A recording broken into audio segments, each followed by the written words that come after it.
እንግዲህ ብሩክ በህልሙ ነው በውኑ ወደ መቅደስ የሄደው ያላችሁት እንግዲህ በህልም ሳይሆን በውን ሆኖ ደንግጦ ተመልሷል ማለት ነው። ወይዘሮ ማህሌት ጥሩ የማትሰራው አሁንም ቢሆን ልጅቷን ለዝና አሳልፋ ልትሰጥ ቃል ተገባብታ እንደነበር ያየንበት ፓርት ነው። ይህ ነገር ይሳካል አይሳካም ወይ ነው።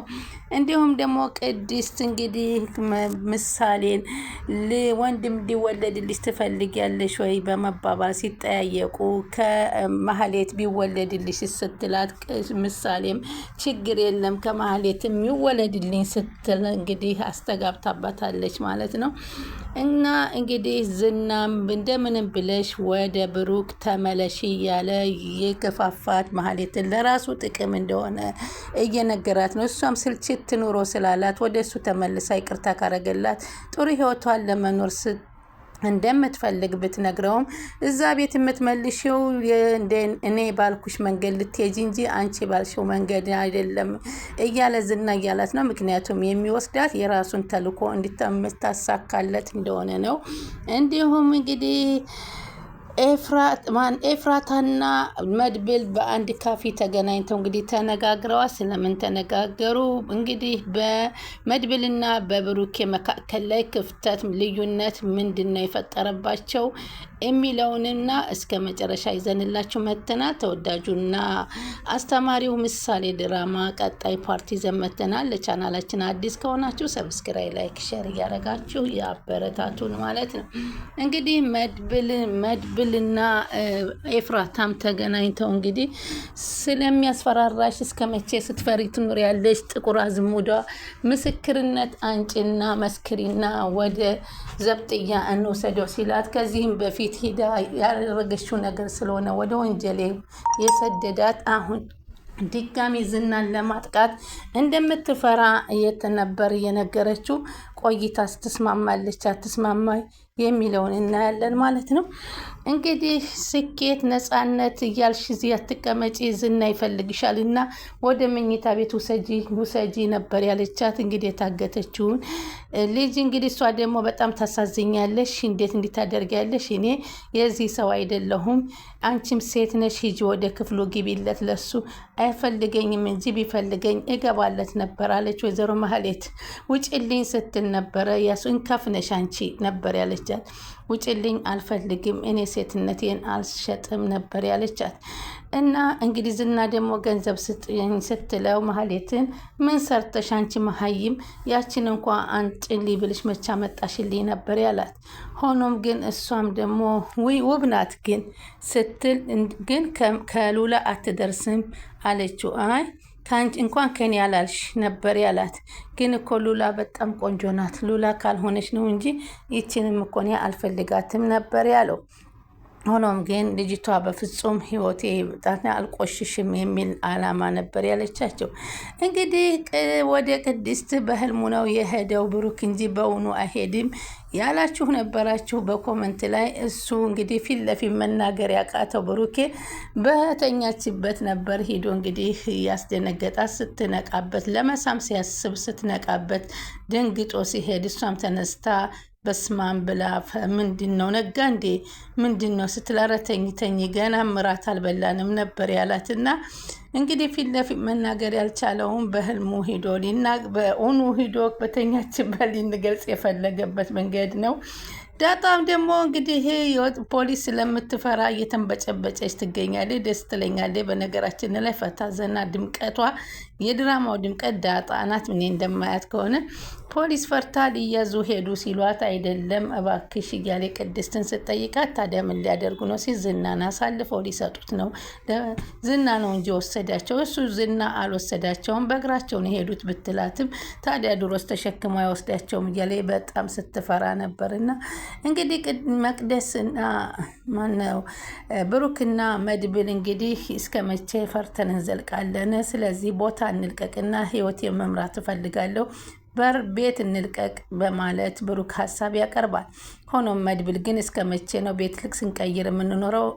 ምስክሮችን እዛም የታገቱ ሰዎችን ከኛም ጋር ያሉትን ኤፍራታንም እንዲሁ በቦታው ያዩትን ሁሉ ምስክርነት ይዘን እነሱን ወደ ፖሊስ ነው ሲል ፖሊስ እነሱን አያድናቸው። ምክንያቱም እኔ ይህንን አደርጋለሁ ብዬ ነው ሳላስበው ገብቼ እንደዛ ስቃይን የበላሁት ብሎ ብሩክም ሁኔታውን ይነግረዋል። በፍጹም ግን በዚህ ሁለቱ ምንም ሊስማሙ አልቻሉም። መድብል እንግፋ ለማቸው ነው የሚለው፣ ብሩኬ ትተናቸው ቤት እንቀይር ነው የሚለው። አሁን በዚህ ጊዜ እንግዲህ ቅድስት ደግሞ ልጅ ይወለድልኝ ብለሽ በይላ አባትሽ ወንድም ይወለድልሽ ስትላት ሄዳ አባዬ አለችው ከዳጣ ጋር ቁጭ ብሎ። ወንድም እህት እፈልጋለሁ ይሄንን ነገር አብኩቶ የጋገረውን እናውቀዋለን አለች ዳጣ ሚስጥሩን።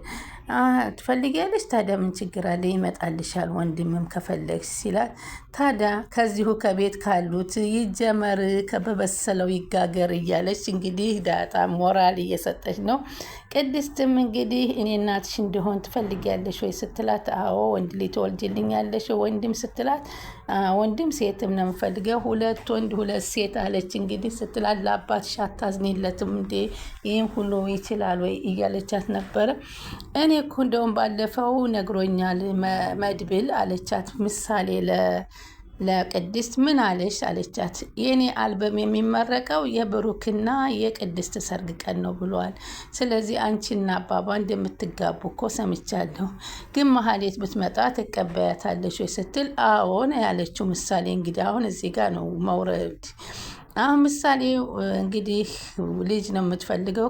ምንም አልገባትም። ከቅድስትም ይሁን ከመሀሌት የመጣውን እንደምትቀበል ነው የተናገረ። ሌላ ወደ ሞገስና ሉላ ስንሄድ ደግሞ ከዛ እንግዲህ ያ ሰውዬ የጣለውን ነገር የሰራሽውን ስራ ዋጋ ያስከፍልሻል፣ መንግስት እንዲከላከልበት የሰጠኝን ሽጉጥ አምጪ ነበር ያላት። ራስ ጥላ ሂደሃል፣ ራስ መተሃንሳ። ታዲያ ምን አንተ ጋር ከምቆሽሽ ይሻለኛል ካልጋ ስር ሰው ቀጥረሽ እንዴት እንደዛ ታደርግኛለሽ ብሎ ባላት ሰዓት አሁንም እንደዛ ብላ ሊሆኖም ግን ከሞገስ ጋር ቁጭ ብላ እየተጫወተች እያለች ድንገት ጋደም ሲል በትራሱ ላይ ያ ሽጉጥ ጎረበጠው። ምንድን ነው ብሎ ሽጉጡን አንስቶ ከየት መጣ የማን ነው ሲላት የሰው አለች። የሰው መሆኑንማ ማይጠፋኝ እኔን እንደዚህ ተዋሽኛለች ብዬ አላሰብኩም ነበር። ስለዚህ እባክሽ ተናገሪ የማን ነው እያለ ቢላትም የማንነቱን ለመናገር ፈራተባ ስትና እናውሰድ ያለችው ጠበቃ ሞገስ የለም ብሎ ሊወስድ በር ሲያንኳኳ እንግዲህ ስታየው ፌንት በላች፣ ወደቀች። ከዛም እሱ እንዳለ ሲያውቀው እሱም እግሩ አውጪ ብሎ ሸሽቶ ጠበቃውም ተመለሰ። አሁን እንግዲህ እሱም ደንግጣለች። እውነት ምን ሆኗ ምን ጉዳት ደርሶባት ይሆን? ቀጣይ የምናየው ነው። እንግዲህ ጥቁር አዝሙድ ብሎ አውጥቶላታል መድብል እንግዲህ ኤፍራታን ቀጥሮ ከጋበዛት በኋላ እኔ ጋር ሆነሽ ትፈሪያለሽ? ለምን ትፈሪያለሽ? ዝናን ወደ ህግ ልናቀርበው ነው። እስከ መቼ ፈርተሽ ትዘልቂያለሽ? ስለዚህ እንተባበርና ሁላችንም ያረ ዝናን አለች ደንግጣ። አዎ መታሰር አለበት አላት። እና እስከ መቼ ስንጨነቅ እንኖራለን? ስለዚህ ምንድን ነው ማድረግ ያለብን ብሎ ሲላት እንግዲህ እኔ ታዲያ ምን ላድርግ? አንቺ መመስከር አለብሽ አላት። እንግዲህ ከመሀሌት ጋር እስከ መቼ ሁሉን ነገር ሲያደርጉ የነበረውን ሁሉ ህግ ፊት ቀርበሽ ትናገሪያለሽ? ኧረ እኔ ለዝና አልመሰክርም። ይህን ሁሉ ያደረገኝ እኮ ባለፈው መስክሪ። ዘላለምሽ ስትጨነቂና ስታስቢ ከምትኖሪ መስክሪበትና እናሳስረው። አንቺ ብቻ ደግሞ አይደለሽም፣ ብዙ ሰዎች በዙሪያው አሉ፣ ሌሎችም የታገቱ ሰዎች አሉ። እነሱን እኔ ብቻ አይደለም ሌላ ምስክሮች አሉ አለችና ጠየቀችው። አዎ ብሎ መለሰላት ማለት ነው። እንግዲህ አሁን ፈራ ተባ ብላለች። ትመልሳለች አትመልስም አናቅም። እንግዲህ ምሳሌ እኔ ላንቺ ማወራው አጫውሲኝ ስትላት ቅድስት ምን ላውራሽ አለችና አባትሽን ነገርሽው አለቻት። ምኑን አለቻት። ስለ አንቺ ልጅ መውለድ እንደሚያስፈልገኝ አዎ ነግሬዋለሁ፣ ይወለድልሻል። ግን ዳጣ ምን እንዳለ ታውቂያለሽ አለቻት። ምን አለች? እዚሁ ከቤቱ ካሉት ተበስሎ ይጋገር ብላለች። ምን እንደው ትርጉሙ ባይገባኝም አለቻት ማለት ነው። አዎ በቃ እንግዲህ ያው ቅድስትም ዳርዳር እያለኝ ነው። እዛ እንግዲህ ቁርስ አዘጋጅታ አመጣችና ቅድስት ደግሞ ጋሼ ቁርሱ ተመቸህ ስትል መድብል ሞድ ይዞባት እንግዲህ ተመቻችሁ ነው የሚባለው እንጂ አለች። አረ መድብል እንደዛ ለማለት ፈልጌ ጋሼ ስለታመመ ለሱ ነው የተመቸ ሆይ ማለቴ ብሎ ሲል አይ በቃ ጥሩ ነው ተመችቶታል። አንዴ ምን ይባላል እንግዲህ ይዘሽ ሂጂ ቁሩ ነው አላትና እንዴ አለ። ከሄደች በኋላ ሳቅ ነው ፍንድት ያለው መድብል። ከሳቁ በኋላ እንግዲህ ደነገጠች እኮ ክውን ያረኳት አለ። በቃ ረተው ይበቃሃል፣ ይህን ቤት ፈልገን ቤት እንልቀቅ የሚለውን ደግሞ ሀሳብ አነሳበት። እንግዲህ በዚህ አልተስማሙም መድብልና እሱ ቤታችንን ለቀን ምንሄድ አንሄድም፣ እነሱ ለህግ እናቀርባለን በሚለው እንግዲህ ሲከራከሩ ነበረ። መጨረሻ እንግዲህ ማንኛቸው እንደሚያሸንፉ እናያለን። በእርግጥ እነዚህና እጃቸው ረዥም ስለሆነ ለህግም ቢያቀርቡ ምንም እንደማይደረጉ ያየው ነው ብሩኬ። እንትና መድብል ግን ዛሬም ነገም ሁሌ ከነሱ ጋር እየተፋለምን እንኖር ነው የሚለው። ህይወታችንን መቀጠል አለብን። አንተም አግብተህ ልጅ ውለድ፣ አልበምህንም አስመርቅ፣ እኔም ከቅድስት ጋራ ልጆችን እየወለድኩኝ ላሳድግ እያለ ነው። መሀሌት ደግሞ እንዴት ትመለሳለች የሚለው ነገር አሳሳቢ ነው። መሀሌት ከተመለሰ ቅድስት በተራዋ መሀሌትን አንቃ ሲጥ ነው የምታረጋት። በፍጹም አሁን ቦታውን አትለቅላትም። ብሩኬ ደግሞ እንግዲህ ምናልባት ፍቺ ምሳሌ በመሀል ገብታ እማዬ ከመጣ እማዬን እፈልጋታለሁ ብቻ ብላ ሌላ ችግር እንዳትፈጥር